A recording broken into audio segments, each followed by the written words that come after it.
नमस्कार, राज्यसभा टेलीविजन की खास पेशकश गोष्ठी में आप सभी का स्वागत है। मैं हूं स्वाति भाटिया रावत। आज गोष्ठी का कारवां आ पहुंचा है मसूरी की हंसी वादियों में, जहां रेडियो खुशी में हम इस बात पर चर्चा करेंगे कि मसूरी और उसके आसपास के क्षेत्रों में बढ़ती स्वास्थ्य समस्याओं के बारे में। साथ ही हम ये भी कोशिश करेंगे कि हम किसी निदान पर पहुंच पाएं। इस चर्चा में भाग लेने के लिए हमारे साथ स्टूडियो में खास मेहमान मौजूद हैं। आइए इनसे आपका परिचय कराते हैं। हमारे साथ हैं अनुराधा जोशी जी, जो कि सामाजिक कार्यकर्ता हैं, doctor Sunil Sanon, consultant physician Mussoorie, और Nupur Karanwal, programming head radio खुशी। आप सभी का बहुत बहुत स्वागत है। इन सब के अलावा हमारे साथ फोन लाइन पर श्रोता भी जुड़ेंगे जो इस चर्चा में भाग लेंगे। आज की चर्चा है स्वास्थ्य समस्याओं के बारे में। मसूरी और उसके आसपास के क्षेत्रों में किस तरह की समस्याओं का सामना करना पड़ता है जब आप लोग ग्राउंड लेवल पे काम करते हैं? यहाँ पहाड़ी क्षेत्र है, महिलाएं यहाँ बहुत काम करती हैं, सर पर बोझा लेते और बहुत भार उनको लेना पड़ता है, इसलिए ये काम उनको बहुत ज़्यादा तकलीफ़ भी देता है। जो उनका प्रोलैप्स्ड यूट्रस होता है, इस तरह की प्रॉब्लम्स हो जाती हैं। और सड़कें नहीं हैं हर गांव से, तो इसलिए उनको जो मेडिकल जो फैसिलिटी है उसकी पहुंच मुश्किल है, एक्सेस मुश्किल है, और डॉक्टर तक पहुंचने में काफ़ी समय लग जाता है। तो इस तरह की जो पहाड़ी क्षेत्र की भौगोलिक जो समस्याएं हैं वो उनके लिए मुश्किल पैदा कर। इन्होंने बताया कि भौगोलिक समस्याएं हैं, यहाँ पे लेडीज हैवी वर्क करती हैं जिसकी वजह से उनका यूट्रस प्रॉब्लम हो जाता है, और यहाँ सड़कें सही नहीं है, पर्याप्त वो साधन नहीं है। इनके अलावा और कौन सी समस्याएं स्वास्थ्य से लेकिन आपको लगता है कि वो यहाँ पे फेस करनी पड़ती है लोगों को? मरीज की मजबूरी और डॉक्टर तक जाने की दूरी जी। और फिर उसके बाद सबसे बड़ी मुसीबत यह है कि 50% डॉक्टर्स की जो पोस्ट हैं उत्तराखंड में वो खाली पड़ी हैं। अगर कोई मरीज किसी भी तरह से चलता पड़ता लुढ़कता किसी जीप गाड़ी में बैठा पहुंच भी जाए तो 50% अस्पतालों में डॉक्टर मौजूद नहीं है। और ये प्रॉब्लम ऐसी है जिसके साथ कि उत्तराखंड सरकार जूझ रही है, और दुर्भाग्यवश मैं एक डॉक्टर हूँ और स्वयं कह रहा हूँ कि डॉक्टर्स पहाड़ी क्षेत्र में आकर काम करने के लिए उत्साहित तो छोड़िए, बिल्कुल भी उनकी अरुचि है इसमें, नहीं तो ये पोस्ट खाली ना होती है। अच्छी खासी तनख्वाहें मिल रही हैं, अच्छे खासे हिल अलाउंसेस मिल रहे हैं, कॉन्ट्रैक्ट पे भी डॉक्टर्स को बुलाने की कोशिश की गई, मगर ये रिक्ति जो 50% की है अभी वहीं की वहीं बनी हुई है। जब हम ग्राउंड लेवल की बात करें, जब हम गांव की बात करें, किसी रूरल एरिया की बात करें, किसी क्षेत्र की बात करें, वहां पर भी यही सब समस्याएं सामने आ रही हैं। और देखा जाए तो पहाड़ी इलाकों में कितनी जड़ी बूटियां ऐसी होती हैं, कितने ऐसे पदार्थ होते हैं जो बहुत नेचुरली आपको हेल्दी रख सकते हैं। क्या उनका सही उपयोग यहाँ पे किया जा रहा है? मुझे तो ये बड़ा अफसोस के साथ कहना पड़ रहा है कि ये सब बातें जो 50 साल पहले औरतों को मालूम थी और इससे उनको खुद को भी सम्मान भी मिलता था और अपनी एक उनकी स्वायत्ता भी बनी रहती थी, वो सब भूल रही हैं और भूला गया है। ये भी एक विडंबना है कि शिक्षा ज़रूर आई है, लेकिन शिक्षा में उन चीज़ों का महत्व छुपता जा रहा है या लुप्त हो गया है, तो उनको ये सब बातें पिछड़ी सी लगती हैं। तो आज की जो माँ है या आज की जो युवती है वो इन सब को याद नहीं करती, वो देख भी नहीं पा रही है कि उसके चारों ओर एक दवा खाना नहीं तो एक औषधि का पूरा भंडार है, उससे भी जानकारी नहीं है। यहाँ जो प्रकृति ने दिया है संपदा, वो कोई मामूली संपदा नहीं। यहाँ से जो लोग जानते हैं वो ले के बेचते हैं बाहर, लेकिन आसपास के मुझे बड़ा इस बात का अफसोस है कि बिल्कुल नहीं मालूम है या भूले जा रहे हैं, या इसको हमारी शिक्षा में भी इसको आगे नहीं बढ़ाया। अच्छा सेनन साहब, आप बताइए, जब आप एक ग्राउंड लेवल पे काम करते हैं, मरीजों के साथ काम करते हैं, किस तरह के एक वर्ग है जो मरीजों का आपके पास आता है? क्या एज ग्रुप होती है? बहुत ही अच्छा सवाल पूछा आपने स्वाति जी।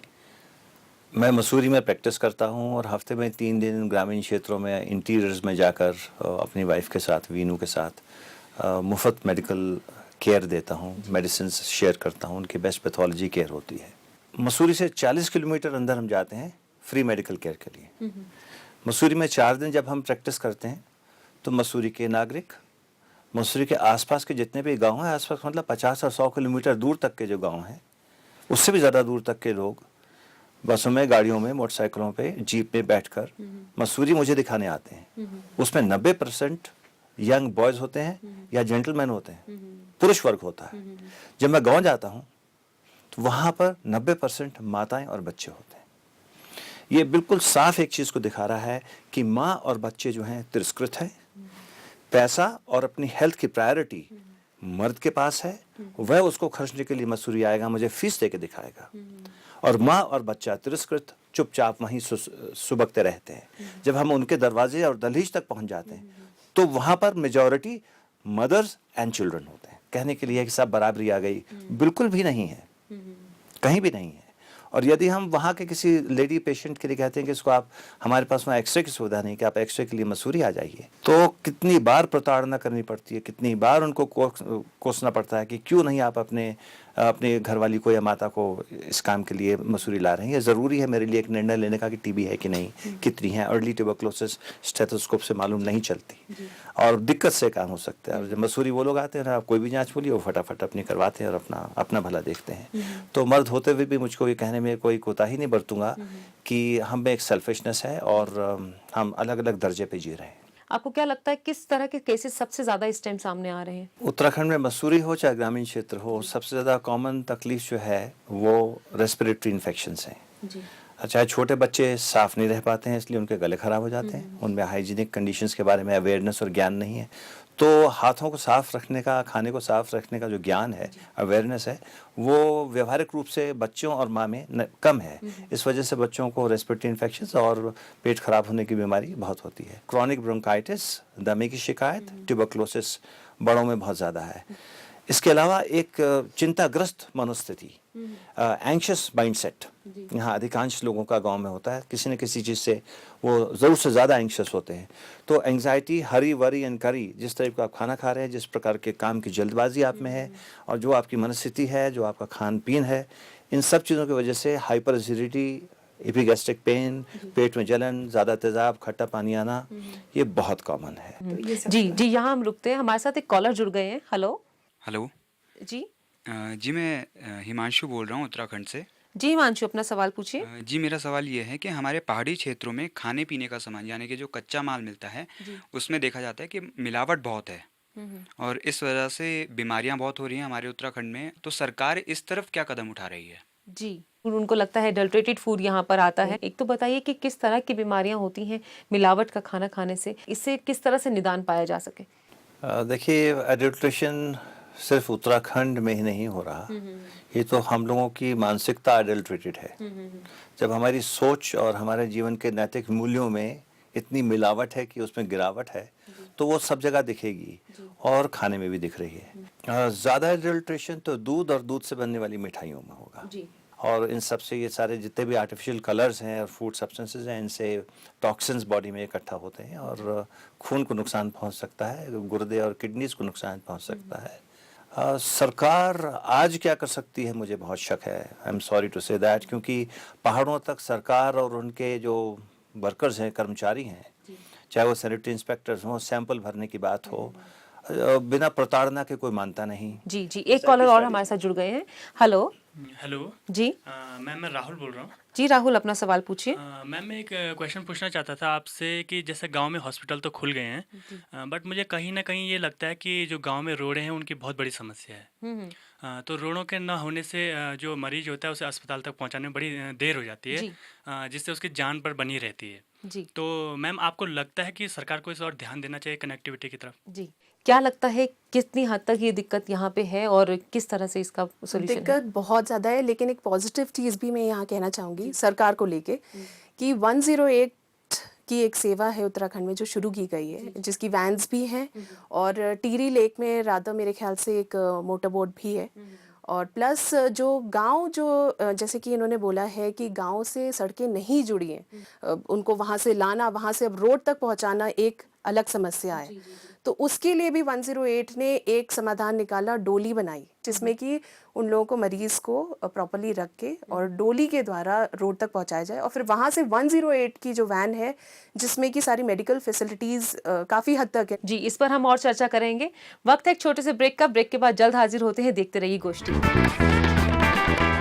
ब्रेक के बाद एक बार फिर आप सभी का स्वागत है गोष्ठी में। आज हम बात कर रहे हैं मसूरी और उसके आसपास के क्षेत्रों में स्वास्थ्य प्रॉब्लम्स के बारे में। सर, ब्रेक पे जाने से पहले हम यही बात कर रहे थे कि यहाँ पे ट्रांसपोर्ट की कमी है, यहाँ पर हैवी वर्कर्स हैं जिसकी वजह से बीमारियाँ लगती हैं। अब मैं ये जानना चाहती हूँ कि यहाँ की सरकार या यहाँ की प्रशासन जो है किस तरह के कदम उठा रही है यहाँ पे स्वास्थ्य सुविधाओं को उपलब्ध कराने में। देखिए, जहाँ तक स्वास्थ्य सुविधाओं से संबंधित नेशनल प्रोग्राम्स हैं हेल्थ के, वो पूरे भारतवर्ष में एक से चलते हैं, समरूप हैं किसी भी राज्य में, और वैसे ही उत्तराखंड में भी, चाहे नेशनल ट्यूबरक्लोसिस कंट्रोल प्रोग्राम हो, एंटी मलेरियल प्रोग्राम हो, लेप्रेसी कंट्रोल एरेडिकेशन प्रोग्राम हो, कुपोषण को देखने वाली ICDS की पॉलिसीज़ हों, तो सारी पॉलिसीज़ जो कि भारतवर्ष में केंद्र से एक तरह से निर्देशित होती हैं, उन्हीं को यहाँ पर चलाया गया है। अगर ये सोचा जाए कि उत्तराखंड क्योंकि एक पर्वतीय राज्य है, एक नया नवजात शिशु राज्य है, और उसने अपने क्षेत्र में हेल्थ के लिए एक नई हिमालयी सोच के साथ प्रेरित होकर कुछ नई पॉलिसीज़ और प्राथमिकताएं ली हों, तो मुझे शक है कि ऐसा कुछ अभी तक हो नहीं सका है। आप ग्राउंड लेवल पे काम करती हैं, आपने किस तरह की समस्याएं देखी हैं, साथ में आपको क्या लगता है कि जो प्रशासन है वो कितनी मदद कर रहा है यहाँ की सुविधाओं उपलब्ध कराने में। सरकार काफ़ी प्रमोट कर रही है ऑर्गेनिक खेती को, तो यहाँ पर काफ़ी जो भी खेती हो रही है वो ऑर्गेनिक खेती है। उसके साथ साथ ही प्रॉब्लम ये है कि उसको बेचना वो चाह रही है बाहर, तो ये एक यहाँ पर ये करेक्शन हो सकता है कि उनको उल्टा जागरूक कराया जाए कि ये उनको खुद खाना चाहिए। और मुझे लगता है कि काफ़ी सरकार का जो ध्यान पैसा लेने में है, इनकम जनरेशन के बजाय हेल्थ की ओर जाए, तो वो यहाँ मिल सकता है। नुपुर, जब आप भी ग्राउंड लेवल पे जाती हैं, आप भी ग्राउंड लेवल के लोगों से मिलती हैं, क्या लगता है कितनी पॉलिसीज का अभाव है यहाँ पे, या पॉलिसीज यहाँ पर हैं और लोगों को पता नहीं है? पॉलिसीज़ कुछ हद तक हैं भी, जिनके बारे में लोगों को या तो जानकारी नहीं है, जिसमें हम कोशिश करते हैं कि कुछ जानकारी दे सके लोगों को अपने माध्यम से। तो रेडियो प्रोग्राम्स के माध्यम से हमने जो सरकार की पॉलिसीज़ की आप बात करें तो HIV को लेके, एड्स को लेके और ब्लड डोनेशन को लेके, तो इनको लेके हेल्थ डिपार्टमेंट के साथ मिलके हमने रेडियो प्रोग्राम्स किए लोगों को जागरूक बनाने के लिए। अच्छा डॉक्टर साहब, आप बता रहे थे आंगनवाड़ी के बारे में, आप और कौन सी पॉलिसीज के बारे में बताना चाहते हैं? स्वाति जी, आंगनबाड़ी ले लीजिए, उत्तराखंड में 13,800 कुछ आंगनबाड़ियाँ इस्टेब्लिश्ड हैं। आंगनबाड़ी एक ऐसा स्थान है जहाँ पर कि हम लोग ये आशा रखते हैं कि छोटे बच्चों को समय से दोपहर में एक मिड डे मील खिला दिया जाएगा, उनको कुपोषण से बचाने के लिए प्रोटीन, कैलोरी माल न्यूट्रिशन नहीं होगा, फिर प्रोटीन, एनर्जी माल न्यूट्रिशन या डेफिशिएंसी नहीं होगी, उसके लिए हम लोग उनको कुछ भोजन देंगे। 5 साल से कम उम्र के बच्चों में मृत्यु के 2 बड़े कारण हैं दुनिया भर में, हिंदुस्तान में और उत्तराखंड में भी।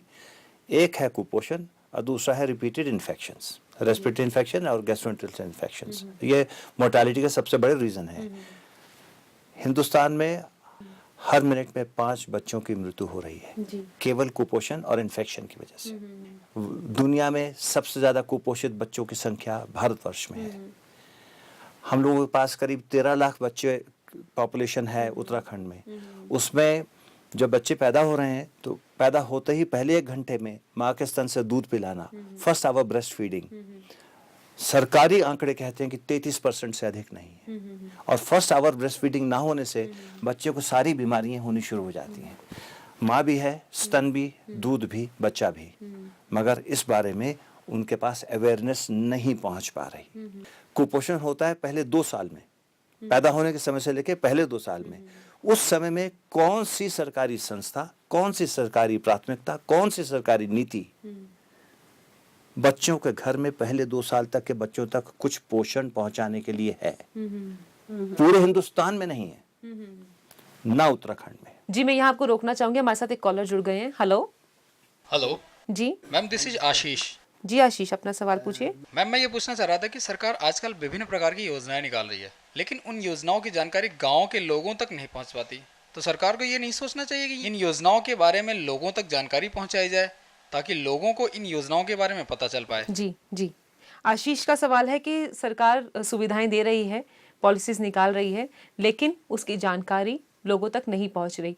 रेडियो खुशी इस चीज़ के लिए क्या कर रहा है? कई संस्थाएं हैं, जैसे हेल्थ डिपार्टमेंट है, उनसे जुड़ के हम कई प्रोग्राम्स कर रहे हैं। कुछ प्रोग्राम्स हमने किए हैं से रिलेटेड, जैसे उत्तराखंड इंफॉर्मेशन डिपार्टमेंट को लेके, तो उनके क्या किस तरह की पॉलिसीज़ हैं, नहीं हैं, तो उन प्रोग्राम्स में हमने हाईलाइट किया है ताकि लोगों तक ये बात पहुंचाई जा सके कि सरकार क्या कर रही है और सरकार ने क्या क्या स्कीम्स निकाली हैं लोगों के लिए। अच्छा अनुराधा जी, जब आप ग्राउंड लेवल पे काम करती हैं, आपने भी पॉलिसीज से आप भी रूबरू होती होंगी, सरकार की पॉलिसी से हैं, क्या वहाँ तक वो पॉलिसीज, वो सुविधाएं पहुँच पा रही हैं? देखिए, हम लोग जब गांव में काम करते थे या करते हैं अभी भी, तो वहाँ ब्लॉक ऑफिस जाके ये तो है कि आपको मिल सकती हैं वहाँ से। और ये मुझे ये भी लगता है कि सरकार से काफ़ी निराशा भी है उनको, क्योंकि कोई भी पॉलिसी अगर है भी, लड़कियों के नाम बहुत सारी पॉलिसीज़ हैं, या उनको जब वो पैदा होती हैं तब से है, शिक्षा के लिए है, बहुत सारी पॉलिसीज़ हैं, लेकिन उनको वहाँ तक पहुँचने में वो जो है ना, वो जाते जाते लोगों को भरोसा नहीं है कि वो उनको मिलेगी। जी, इस पर हम और चर्चा करेंगे। रुकते हैं एक छोटे से ब्रेक के लिए। ब्रेक के बाद जल्द हाजिर होते हैं। देखते रहिए गोष्ठी। ब्रेक के बाद एक बार फिर आप सभी का स्वागत है गोष्ठी में। आज हम चर्चा कर रहे हैं कि मसूरी और उसके आसपास के क्षेत्रों में स्वास्थ्य समस्याएं कितनी बढ़ गई हैं। अब हम चर्चा करना चाहते हैं, अब हम जानना चाहते हैं उसके निदान के बारे में। हमने बात की कि गवर्नमेंट पॉलिसीज़ क्या हैं, हमने ये भी बात की कि पॉलिसीज़ हैं लेकिन अवेयरनेस नहीं है। अब इसका सोल्यूशन क्या है? स्वाति, क्या सरकार ही समाज और राष्ट्र है? नहीं, उसको जिम्मेवारी दी जाती है और सरकार जिम्मेवारी लेती है कुछ करने के लिए। पर राष्ट्र तो हम सब लोग हैं।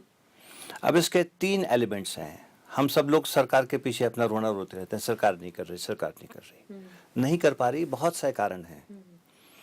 मगर सरकार के अलावा 2 कंपोनेंट्स और हैं। हम सब, द नेशन, पूरे उत्तराखंड की जनता, हर परिवार, हर माँ, हर बच्चा, हर पिता, हर भाई, और नॉन गवर्नमेंटल ऑर्गेनाइजेशंस। स्कूल्स अपने आप में एक चमत्कारिक स्रोत हो सकते हैं परिवर्तन के और जागरूकता के। इन सबको उठकर 2 कदम उठकर सामने आना पड़ेगा और अवैतनिक रूप से आना पड़ेगा। अवैतनिक का मतलब बिना किसी भी वेतन के। अगर हमारा घर, हमारा गांव, हमारा क्षेत्र, हमारा ब्लॉक, उसमें हमें किसी भी सरकारी पॉलिसी को सक्सेसफुल करना है तो जनता के हित में है। जनता अपने हित को अपने हाथ में ले और स्वयं उसको करने की पहल करे। 6000 ऊंचाई पे 50 लोग रहने वाले गांव तक सरकारी नीति नहीं पहुंच सकती। वो नीति पहुंच सकती है उस बच्चे के थ्रू जो कि आज जिसके हाथ पैर सबल हो गए हैं, वो स्कूल पढ़ने आता है। उस बच्चे को कुछ सरल भाषा में बताया, जैसे मैं आपको एग्जाम्पल देता हूँ। टीबी का इलाज कम से कम 6 महीने तक लगातार होना चाहिए। क्या ये एक बहुत ही कलिष्ठ हिंदी है? क्या ये सत्य इतना मुश्किल है कि इसके लिए MD मेडिसिन डॉक्टर सैनन चाहिए? क्या इसके लिए आंगनवाड़ी की आशा या निराशा चाहिए? क्या इसके लिए प्राइमरी हेल्थ सेंटर चाहिए? क्या इसके लिए principle of the inter college चाहिए? नहीं। 7वीं क्लास के बच्चे को यह समझाया जा सकता है कि भाई अगर किसी को टीबी है, उसका इलाज 6 महीने तक अनवरत होना चाहिए, नहीं तो टीबी ठीक नहीं होती। अब दुनिया भर में WHO के थ्रू एक पॉलिसी आई कि टीबी के मरीजों को रोजाना अस्पताल बुलाया जाए, अपने सामने डॉक्टर या फार्मासिस्ट 1 दिन की दवाई देकर कहे मेरे सामने खाओ। डायरेक्टली ऑब्जर्व ट्रीटमेंट है। डॉट। क्या आप सोच सकते हैं पहाड़ों में यह संभव है? 3 महीने की घमासान बारिश, 3 महीने की ठंड, 3000 फुट ऊपर, 2000 फीट नीचे, 20 किलोमीटर दूर, 5 लोगों का एक परिवार, टीबी का एक मरीज चलकर रोज आएगा प्राइमरी हेल्थ सेंटर में, मैं आपके सामने दवाई खाना है, मुझे प्लीज दवा दे दीजिए। तो इसमें एक नीतिगत परिवर्तन भी आना जरूरी है। जब नीतिगत परिवर्तन आए और ये अवेयरनेस बढ़ जाए कि रोजाना टीबी की दवाई क्यों खाने के लिए डॉक्टर के सामने कहते हैं, क्योंकि डॉक्टर जगत को विश्वास नहीं है कि मरीज अपने आप अपने घर में बैठकर रोजाना खाएगा। हम बच्चों के माध्यम से, आंगनवाड़ी के माध्यम से, प्राइमरी हेल्थ सेंटर के माध्यम से, ब्लॉक डेवलपमेंट कमेटी की मीटिंग्स के माध्यम से इसका ढिंढोरा इलेक्शन से ज्यादा पीटे हैं कि टीबी का इलाज रोजाना दवाई खाना जरूरी होता है, 1 दिन भी नहीं छोड़नी, लोकल भाषा में बोला जाए, नुक्कड़ नाटकों में बोला जाए, बच्चों को माध्यम से पहुंचा दिया जाए। जब ये हो गया तब सरकार ये नीति बनाए, स्वास्थ्य विभाग ये नीति बनाए कि हम 15 दिन की दवाई देंगे, क्योंकि हमें ये विश्वास है कि ये 15 दिन तक रोज ऊपर नीचे नहीं आ सकता, ये रैगिंग उसके लिए नहीं है, परंतु मुझे विश्वास है कि ये रोजाना 15 दिन तक दवाई खाएगा और 15वें दिन लेने आ जाएगा। तो awareness through the children to the mother and from mother to the whole family. हमको ये रास्ता अपनाना पड़ेगा कि वो बच्चा रोज नीचे ऊपर आता जाता है। जी जी जी। अच्छा, आप अनुराधा जी, जब आप ग्राउंड लेवल पे काम करती हैं, सामाजिक कार्यकर्ता हैं, आप किस तरह के अवेयरनेस प्रोग्राम्स को कंडक्ट करती हैं? देखिए, पिछले 25 साल से हम लोग गांव में स्कूल चला रहे हैं जहां स्कूल नहीं था, सरकारी स्कूल। आज उत्तराखंड होने के बाद, एक राज्य होने के बाद काफ़ी बढ़ गई है मात्रा स्कूलों की। नहीं तो हम लोग ये काम करते आ रहे हैं, और जैसा डॉक्टर साहब ने अभी कहा, बहुत छोटे रूप में हमने ये किया है कि बच्चों का उपयोग किया है ये जानकारी पहुंचाने के लिए। लेकिन साथ में, इसके साथ मैं ये भी कहूँगी कि यहाँ की जो परंपराएं हैं, स्वस्थ परंपराएं, और जो इनकी संपदा है, प्राकृतिक संपदा, गेहूं से भी ज़्यादा अच्छा है जो आपके यहाँ झंगोरा है, उसको उगाएं भी और खाएं भी। तो इस तरह से जो स्थानीय जड़ी बूटी है, स्थानीय जो खाना है, उसका सदुपयोग अगर वो समझे तो उसको उगाएंगे भी। जी। अच्छा नुपुर, आप अपने रेडियो प्रोग्राम्स किस तरह से कंडक्ट करवाते हैं, ताकि कुछ हेल्थ प्रोग्राम्स भी हैं जो हमारे कई हेल्थ प्रोग्राम्स हैं, जैसे हेलो डॉक्टर है, जिसमें हम डॉक्टर्स को बुलाते हैं अपने शो में और उनसे अलग अलग टॉपिक्स होते हैं। ऐसी कई जो टॉपिक्स हैं, हम अलग अलग टॉपिक्स लेते हैं डॉक्टर्स के साथ, और जितनी हो सकता है हमारी तरफ से जानकारी लोगों तक पहुंचाते हैं इनके बारे में कि health यानी का कि ख्याल अवेयरनेस रखना। प्रोग्राम्स आप कंडक्ट करते बिल्कुल, हैं? बिल्कुल। जी, यहाँ हम आपको रोकते हैं, हमारे साथ एक फोन कॉलर जुड़ गए हैं। हेलो नमस्ते मैम, मेरा नाम रविंदर है, टिहरी गढ़वाल से। जी रविंदर, अपना सवाल पूछिए। मैं ये जानना चाहता हूँ कि सरकार जो बहुत सारी योजनाएं माताओं और बच्चों के स्वास्थ्य के लिए चला रही है, जैसे टीकाकरण योजना, पोलियो ड्रॉप्स, पोलियो, ये जितनी भी योजनाएं चल रही हैं, इनका लाभ हो रहा है, लेकिन इनकी जानकारी हमारे जो ग्रामीण भाई बहन जो पहाड़ों में बसे हुए यहाँ तक नहीं आ पा रही है। तो क्या सरकार कोई ऐसा कार्यक्रम चला रही है जिसके जरिए ये जानकारी उन तक पहुँचे और वो भी उनका फ़ायदा उठा सकें? जी जी, ये रविंदर का सवाल है, बहुत ही अच्छा, बहुत ही बेहतरीन सवाल है और बहुत ज़रूरी है कि हम जानते हैं पॉलिसीज़ हैं, इतनी सारी सरकार ने पॉलिसीज़ निकाली है, लेकिन ये कहाँ से पता चले आम आदमी को? एक तो सूचना विभाग है उत्तराखंड का देहरादून में, तो सूचना विभाग से काफ़ी इन्फॉर्मेशन मिलती है, उनकी प्रॉपर डायरीज भी आती है, मैगजीन्स हैं जो निकलती हैं जिसमें सारी योजनाएं भी लिखी रहती हैं कि ये योजनाएं जिनका फ़ायदा उठा सकते हैं आम इंसान, आम आदमी। जी, इसके अलावा आपको लगता है कि कोई और भी साधन है जहाँ से आपको पॉलिसीज़ के बारे में बेटर पता चल सकता है? देखिए, टीकाकरण से संबंधित पॉलिसी का तो सही स्थान और मंदिर अस्पताल ही है या डॉक्टर ही हैं। तो कम्युनिटी हेल्थ सेंटर्स हैं, प्राइमरी हेल्थ सेंटर्स हैं, वहाँ डॉक्टर हों या ना हों, कोई ना कोई वर्कर होगा, फार्मासिस्ट होगा। दूसरा एक चीज़ जिसकी शायद आप आशा ना रखते हों, और हिंदुस्तान में हमारे साथ बाकी जो दर्शक हैं वो शायद ना सोचते हों, उत्तराखंड में मोबाइल फ़ोन्स की गिनती बहुत बढ़ गई। जी। कितनी भी गरीबी हो, कितना भी जागरूकता कम हो, मोबाइल तो अब एक गांव में दर्जनों हैं। और मोबाइल्स में अगर हिंदी में हम लोग किस किस दिन किस उम्र में कैसे टीकाकरण होना चाहिए इसका SMS भेजना शुरू कर दें तो लोगों को इसके बारे में सूचना मिल सकती है। समाचार सरकारी पत्र के माध्यम से पहुंचाना पॉसिबल नहीं है। Man to man, word of mouth. जी, आपको मैं यहाँ रोकना चाहूँगी, एक और हमारे कॉलर साथ में जुड़ गए हैं। हेलो नमस्कार मैम जी। मैं नरेश बोल रहा हूँ मसूरी से। जी नरेश, अपना सवाल पूछिए। मैम, हमारे उत्तराखंड में जो सरकारी अस्पताल हैं इनमें कभी तो डॉक्टर नहीं होते हैं, अगर मिल भी जाएं तो किसी भी तरह के टेस्ट के लिए हमें बाहर जाना पड़ता है। यानी कि इंफ्रास्ट्रक्चर की कमी। हाँ, इंफ्रास्ट्रक्चर की कमी है, इसके लिए सरकार क्या कर रही है? नरेश का सवाल है कि इंफ्रास्ट्रक्चर की कमी है हॉस्पिटल्स में, और साथ ही डॉक्टर्स भी अवेलेबल नहीं होते हैं। क्या लगता है किस हद, कैसे इसे हम इसका हल निकाल सकते हैं? इसका हल आसान है, मगर इसका गेस्टेशन पीरियड लंबा है। मतलब कि आसान हल है, मगर इसका हर चीज़ आसान का मतलब नहीं अभी हो जाए। हो सकता है 9 महीने में हो सकता है 3 साल में हो। देखिए, हेल्थ एडवोकेसी है एक रास्ता है जिसकी वजह से राजनीतिक जो कि अपने पैसों के शासन के बजट्स को डिवाइड करती है, उसको आवंटित करती है, कितने करोड़ रुपए, 1000 करोड़ रुपए, सैकड़ों करोड़ रुपए किस चीज़ पे खर्चने हैं। अब क्योंकि सरकार इस चीज़ को जानती है कि हर ग्रामीण क्षेत्र में और हर शहर में लोग चाहते हैं सड़क होनी चाहिए, लाइट होनी चाहिए, पानी होना चाहिए, बिल्कुल आवश्यक है, सही बात है, स्कूल होने चाहिए। तो जब इसके ऊपर दबाव रहा है तो हर राजनीतिक, चाहे वो रूलिंग पार्टी का हो चाहे वो अपोजिशन पार्टी का हो, इन्हीं चीज़ों के ऊपर जोर देता है। जनता ने क्या कभी आज तक आवाज़ उठाई कि हमारे लिए हमारे यहाँ एक्सरे मशीन ज़रूर होनी चाहिए, हमारे यहाँ अल्ट्रासाउंड उसका डॉक्टर ज़रूर होना चाहिए, नहीं होगा तो आपकी हाय हाय? वह नहीं है, क्योंकि हेल्थ जनता ही नहीं चाहती, उससे वो किलस कर मर रही है, पर सिसक कर बोलती रोती नहीं। तो शासन उसके प्रति कभी भी जागने वाला नहीं है। जो बच्चा रोता नहीं उसको माँ भी दूध नहीं पिलाती।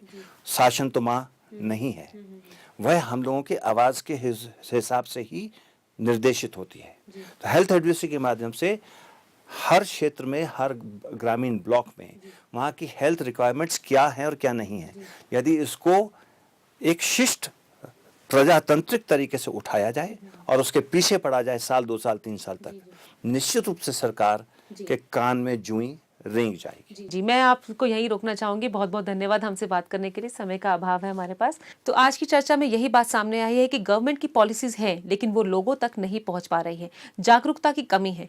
हमें खुद को जागरूक करना होगा, हमें खुद को अपनी आवाज़ उठानी होगी, हमें स्वास्थ्य शिक्षा लेनी होगी, तभी हम शायद अपने भविष्य को और अपने आने वाली पीढ़ी के भविष्य और उसके स्वास्थ्य को बेहतर बना सकेंगे।